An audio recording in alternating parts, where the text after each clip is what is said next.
ನಾಗಮಂಗಲದಲ್ಲಾಗಿರುವಂಥ ಘಟನೆ ನಿಜಕ್ಕೂ ಸರ್ಕಾರಕ್ಕೆ ಎಚ್ಚರಿಕೆ ಗಂಟೆ ಆಗಬೇಕಾಯಿತು. ಈ ಥರದ ಹಲವಾರು ಘಟನೆಗಳು ಕರ್ನಾಟಕದಲ್ಲಿ ಕಳೆದ 1.5 ವರ್ಷದಿಂದ ನಡೀತಾ ಇದೆ. ಗಣೇಶ ಸಂದರ್ಭದಲ್ಲಿ ಕಳೆದ ಬಾರಿನೂ ಕೂಡ ಅದೇ ಸ್ಥಳದಲ್ಲಿ ಗಲಾಟೆ ಆಗಿತ್ತು.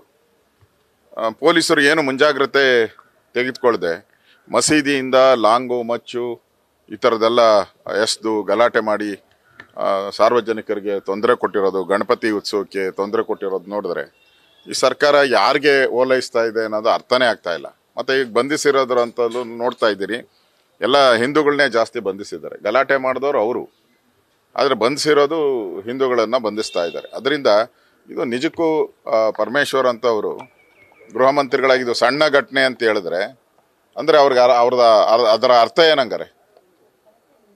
ಅಂದರೆ ದೊಡ್ಡ ಗಲಭೆ ಆಗಬೇಕಾಯಿತು ಅಂತನಾ? ಅದರಿಂದ ನಾನು ಕೂಡ ಅಲ್ಲಿಗೆ ಹೋಗಿ ಭೇಟಿ ಮಾಡ್ತಾ ಇದ್ದೀನಿ. 3 ಗಂಟೆಗೆ ಇಲ್ಲಿಂದ ಬಿಟ್ಟು 4 ಗಂಟೆಗೆ ಹೋಗ್ತೀನಿ. ನಾನು ಕೂಡ ಅಲ್ಲಿ ಹೋಗಿ ಭೇಟಿ ಮಾಡಿ ಸಾಂತ್ವನ ಹೇಳ್ತೀನಿ. ಮತ್ತು ಅಧಿಕಾರಿಗಳು ಕೂಡ ಎಚ್ಚರಿಕೆಯನ್ನು ಕೊಡ್ತಾ ಇದ್ದೀರಿ. ಈ ಥರದ ಗಲಭೆ ಆಗಿದ್ರು ಕೂಡ ಕಳೆದ ಸರಿ ಏನು ಕ್ರಮ ತೆಗೆದುಕೊಳ್ಳದೆ ಇರತಕ್ಕಂಥದ್ದು ಸರ್ಕಾರದ ವೈಫಲ್ಯ. ಸ್ಪಷ್ಟವಾಗಿ ಇದರಲ್ಲಿ ಸರ್ಕಾರದ ವೈಫಲ್ಯ ಕಾಣ್ತಾ ಇದೆ. ಕೂಡಲೇ ಯಾರು ತಪ್ಪಿತಸ್ಥಿದ್ದಾರೋ ಅವ್ರ ಮೇಲೆ ಉಗ್ರ ಕ್ರಮಗಳನ್ನು ಕೊಡಬೇಕು. ಅವ್ರ ಮೇಲೆ ಗೂಂಡಾ ಕಾಯ್ದೆ ಹಾಕಿ ಬಂಧಿಸ್ಬೇಕು. ಅವ್ರು ಯಾರು ಕಲ್ಲು ಹೊಡೆದ್ರು ಅವ್ರಿಗೆ.